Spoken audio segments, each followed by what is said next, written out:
Yeah, so we're in this these three characteristics territory. We could spend a lot of time. Well, I guess we have been spending a lot of time in these territories because so much of our practice, not just our understanding cognitively, but so much of our practice is connected um, in these areas. There's some of the places where we struggle, yeah, where we create mental distress for ourselves, and I'm going to say something about the thought about thinking this morning and the way thinking can it be both wonderful but also create distress for us. Yeah, yeah. We really get bollocksed up with it in a number of ways. I think I might have read this one other time several months back, but I love this quote. You remember Car Talk? Any of you, Car Talk? The two. Really, really cool combination of car mechanics and serving suggestions around cars, and somehow philosophical, spiritual um, talk woven into it. It's a really unique kind of show. And one of the guys, Tom, died. Um, he's no longer with us, and this is one of his quotes. Interestingly enough, from the MIT, the 1999 commencement speech. He was invited. He was invited to give the commencement speech at MIT, which I thought was cool in and of itself. And he says, there is a process for reaching nirvana, and we are going to give it to you now. It is this: you must repeat this mantra, and the mantra, which is emblazoned on our flag, which is standing here. None of you morons will be able to read it because it's in Latin. This quote is non impediti ratione cogitationis, which means unencumbered by the thought process. If you repeat this mantra, what happens is everything slows down. Life slows down. Being encumbered by the thought process, being unencumbered by the thought process, allows you to identify and hear and see defining moments in your life, things that will change your life. And I love that, because so much of dukkha is about not the thought process. It's again making this distinction, not the thought process, but being encumbered by the thought process, by the way we can tie ourselves up in knots with the thought process. Yeah, yeah. And in our efforts to unencumber ourselves, we can tie more knots, because the way we usually try to get unencumbered is by thinking more. Yeah, by thinking more, by figuring it out, by analyzing it, by psychologizing it, and that actually can make even more knots. Yeah, more knots. Yeah, and then can create more tension, in the body and heart, etc., etc. It's so important, that distinction between, because there still is that sense that thoughts are not so good. It's not true. It's our relationship to thoughts that needs to be clearly delineated. We really need to look into that. How is it that we're creating trouble by the way we're thinking, by the way we're identifying with thought, overusing thought when it's not so helpful? Yeah.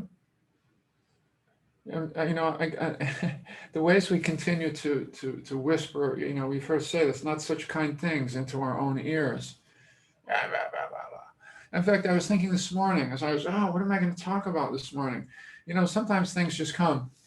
Although I trust that, and then they don't come, and then I go, oh, yeah, I'm on in 45 minutes.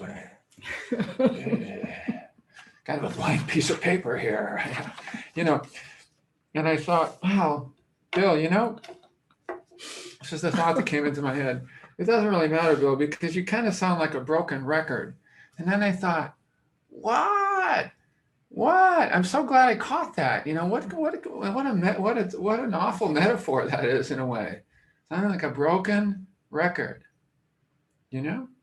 Even though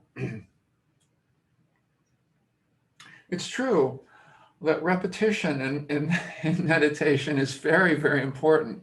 And repetition, even in kind of the way, the kind of the instructions or the guidance or the reminders to us of how we need to hear those many, many, many times. Yeah? Yeah, of course we do. But that's different than, Bill, you sound like a broken record. You know, but we whisper things like this to ourselves sometimes without noticing that we're doing that, right? Oh, you should have done this. You should have done that. Oh, you didn't do you shouldn't have said this. You shouldn't have said that. You could have said it differently. And we can get so twisted sometimes in the drama around not enough, the not enough drama, the not quite enough drama. And dukkha, as a reminder, you know, dukkha is user-friendly definition of dukkha, wanting something other than what is here to be here. It's not quite right. It's not quite enough. You know, not majorly, not way off, not way off, not way off, but just a little off. Kind of always just a little bit off. Just falling out of balance. You know, the wheel and the axle, you know, doesn't fit so snugly in the axle. That's the definition of dukkha. The wheel in the cart goes bump, bump, bump, bump. You know? And beginning to pay attention to those bumps. Where is that? How is that bump happening? You know, nobody else is in here. Well, how's that bump happening? You know, that's worthy of inquiry, worthy of investigation. It's where we cause a lot of trouble for ourselves. Yeah, yeah, with our thinking. Yeah. And the ways we want some things that are here to not be here, and the ways we want the things that we want to stay. That's, of course, the other side of it. Hey, oh, this is it. I want this to stay. I want this relationship to stay just the way it is. I want this mental state. Oh, this is the mood I want to stay. I want the overly holding on to certain parts of our experience and the little aversions. Please, please go away. Please don't come back anytime soon. You know, it's those moves. Yeah, many other things, but those moves the Buddha encouraged us to take a closer look at, yeah? So that we can make a more full and welcoming relationship to the present moment of experience as it's rushing toward us at all times, you know, like a fountain, you know. How are we relating to this breath now? You know, this one, this one, this one, the next one coming right here. Yeah. How do we come back here? So, yeah.